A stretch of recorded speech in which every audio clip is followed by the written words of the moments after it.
Welcome back. Mother Nature has certainly taken its toll on residents here in Florida over the last few days, an emotional toll and a financial toll for many in our area. Adam Wolf, who has been dubbed Jacksonville's retirement coach, is here to talk all about that. He joins us, of course, every Tuesday here on First Coast Living to talk about various things regarding retirement. But today we're talking about the storm. And Adam, first of all, how did you guys fare? Because I know you're out in the Atlantic Beach. I know your office is in Jacksonville and elsewhere, but how did you get through it all right? Yeah, we lucked out. We really did, with minimal damage. Had some family members had to get evacuated off Black Creek, but overall we really lucked out. Yeah, I know there's some really tough stories out there. People who still don't have power or air conditioning, and it's tough in this Florida heat.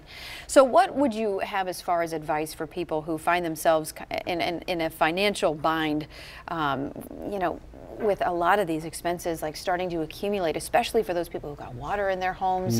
I mean, that it really can take a toll, especially, you know, if insurance isn't coming in the ways that they had hoped.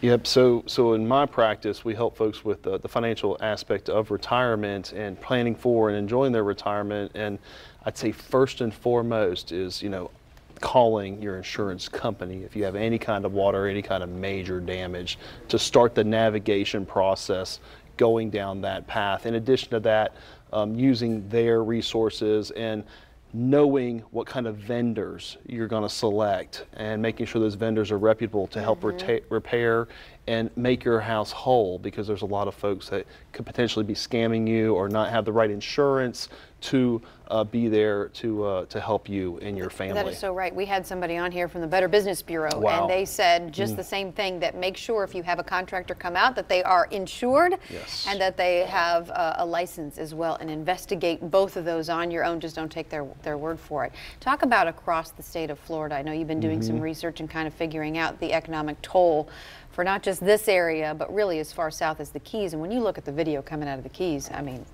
it's decimated in some places. You know, it's devastating for the folks down there and throughout the whole area of Florida, and also with Harvey in Texas. You know, the insurance companies, from what I'm reading now, $200 to $300 billion is the initial estimates of damage. Hurricane Katrina was approximately 200 billion. That's with a B. So there's going to be a lot of folks, you know, at that level needing some support. And so what a couple of the things have happened is, you know, having that emergency fund, being able to pay for it that way, but also using insurance to help pay for it as well. And then even the IRS is getting involved in alleviating some of the penalties that come from accessing your money out of 401k plans or employer plans, putting some new rules in place to help people get their money out of those plans if you have to use that source of money for that. In addition to alleviate a little bit of the fear and some of the requirements for deadlines from a tax perspective, for businesses who had a September 15th deadline, they've extended that to January of 2018.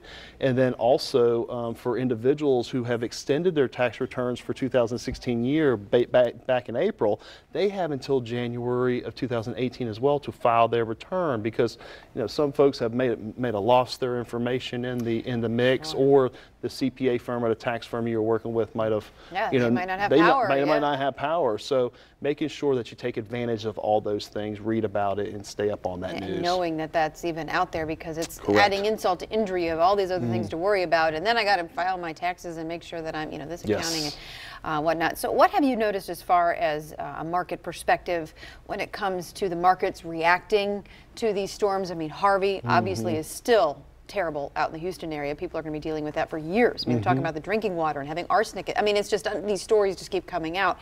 How has that and this storm, in your opinion, if at all, affected the markets, and what should people be thinking about as it pertains to their portfolios? Yeah, the markets have been relatively calm during this whole period of time. This bull market that we're over 8.5 years into, it's not letting up. And so there will be a point in time where it corrects. We don't know how much it's going to correct, whether it crashes or not, but it will happen because history repeats itself. So JP Morgan did a study on the prior hurricanes back to 1995, and they've seen that the 7 days after the hurricane, it's typically the market's down about 2%, but it can be up, it can be down, it can be all around. So We take a long-term approach to the stock market. We take a preventative approach, so where we don't take more risk than we need to. And then we also have some floors in place to protect our clients against losing more than what they want to lose. All right, Adam, running out of time. Thank you. Thank you, Casey. Appreciate the time. Appreciate your expertise. And again, remember, if you are nearing retirement or you are already retired, you have questions about your portfolio,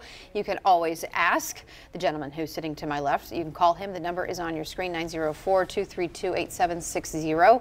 You can also ask for a complimentary review of your portfolio.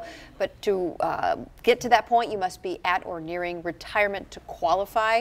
You can go to wolfretirement.com for more information. They have 2 locations, one in Jacksonville and also one in Clay County.